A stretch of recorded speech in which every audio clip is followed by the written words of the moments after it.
Hi guys, I wanted to share a project that I was working on last night. I wanted to make a card for a friend and I ended up making several of them for several friends. I used the Spring Decorated collection from Recollections and I shared this in the haul last week. I got it at Michael's. It was on sale. I'm not sure if it still is, but it was then.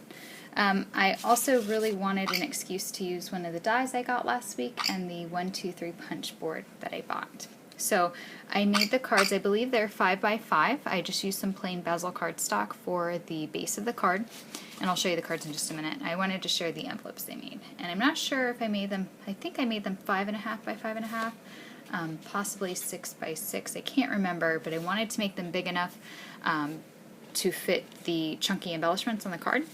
I made the envelope just using the regular score line, but then on the top I used the A and B score line. That way when the envelope closed it would there would be enough space for the embellishments, that since they make the envelope pop up just a little bit.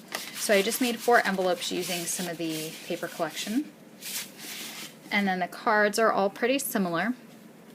There are 2 slight variations, but basically I just cut out some different squares from the paper line, and there was one sheet with strips of paper which I cut out, and I got the little arrows and I got this really pretty gold embellished paper from there. And also, if you hear a little tweeting in the background, I do have my bird on my shoulder, so he wants to be in the video today. As long as it's just that cute little tweeting, it's fine. If it's loud squawking, I'll have to pause the video. Anyway, I went ahead and used those cutouts. I have a stamp that is from one of the old Tim Holtz stamp collections from, I don't know, like 4 or 5 years ago. But I really like this saying that says, creativity is allowing yourself to make mistakes, art is knowing which ones to keep. I also used some lace, just a couple of vintage laces, and then one just dainty lavender lace I have. I have this lace in the background that has the little eyelets on the bottom, and actually, I will show it to you. I have it over here. It's this lace. I think this lace is so pretty. I like how it's frayed in areas and you can just tell it's really old. I also used, let me see if I have it over here. I try to keep scraps of laces off to the side. That way I can just use them again instead of trying to put them back. Okay, and then this was the other one that I used, and it's another vintage lace. It's so pretty. And I like the really dainty laces. And then the other one is purple lace, and I don't have that here. It's somewhere else, but it's a newer lace. It's just cute. So I layered those laces. I made an extra small bow using the 1-2-3 punch board, and granted, I don't think this is extra small. That's what it's called on the punch board. And then the little butterflies I have here are from that die that I got last week at Violet's Scrapbook Shop. And that's pretty much it. Oh, and I just have some little sequins glued on. That's pretty much it. It's kind of a simple card. The only thing I distressed was the sentiment here. I decided not to stress all the little pieces. If I had, it would have definitely given it a little more texture and dimension, but I had a limited time that I was able to craft, and in this case I wanted to get several projects done instead of spending a lot of time on just one. And once I started making one card, I thought of other people I wanted to make cards for. So like I said, they're all very similar. The only difference is this sheet of paper here.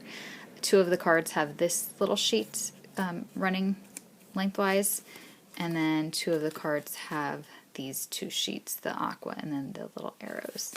And then they all have the same sentiment. Some of them have the pink basil, and then some have the light tan basil. And then on the inside they're very simple. I just have some paper where I can write a sentiment.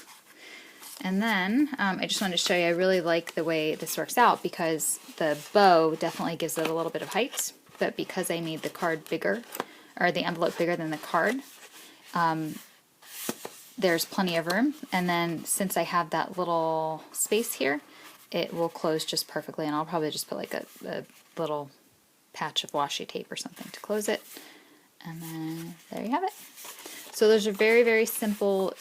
They probably took me about maybe 2 hours to do all of the cards, all 4 cards, which one card sometimes can take me 2 hours, so I was pretty impressed that I was able to get that many cards done, because I really thought it would take me longer. But anyway, so that's my project. That's what I worked on this week. I'm hoping to work on something else today. We'll see what I get time for. There are piles of laundry and piles of dishes, so I'm trying to decide if I want to be responsible first or if I want to craft first. I will probably craft. But anyway, I hope you guys are having a wonderful weekend. Thank you so much for watching. Bye! Hey guys, I just wanted to add a very quick part to the end of this video. When I stopped the video, I started writing in and closing up the cards, and I decided to add just a very, very simple closure to the envelopes. So let me show you what I did. I just took the envelopes and I started by, hold on, let me move this out of the way here. I added a brad, and this is from Wild Orchid Crafts. It's a Wild Orchid Crafts brad. Now, I was thinking of making an envelope liner to finish this off, but I was trying to get these packages done and ready to go that I wanted to send, so I did not. But, of course, you could finish that by putting some sort of little paper or like an envelope liner on it. I tied some baker's twine. I just basically tied a double knot, cut off the other end so that I have just a string here.